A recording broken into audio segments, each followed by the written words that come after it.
obviously had to do a little bit of research on what it means to be a podcaster. And because I do voice, I understand equipment and all of that. So I started with a recorder, and so it was not video. And wherever I traveled, I would find interesting people, and I'd say, okay, let me just have a conversation, and that's how I started. And then I realized that I had such a big, I had kind of collected so many interviews, and I said, okay, now I need to do something with them. And that's when I started editing them. And the first interview for me was most impactful. And that's why I launched my show Melting Pot with that interview.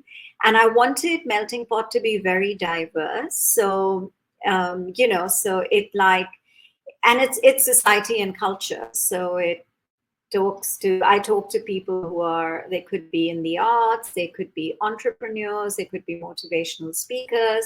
And what I do, which I find interesting, is I create mini series within the show so that it kind of aligns itself. So like my current show is called Mics and Minds, a current series rather is called Mics and Minds, where I talk to motivational speakers and people who have tried to bring about change. And it's fascinating, the kind of guests that have reached out to me wanting to be a part of it.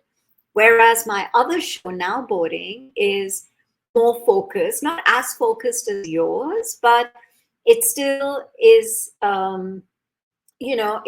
because I feel like a background of travel has helped, being in the travel industry. So I wanted to get people to understand how important it is for us to protect our environment.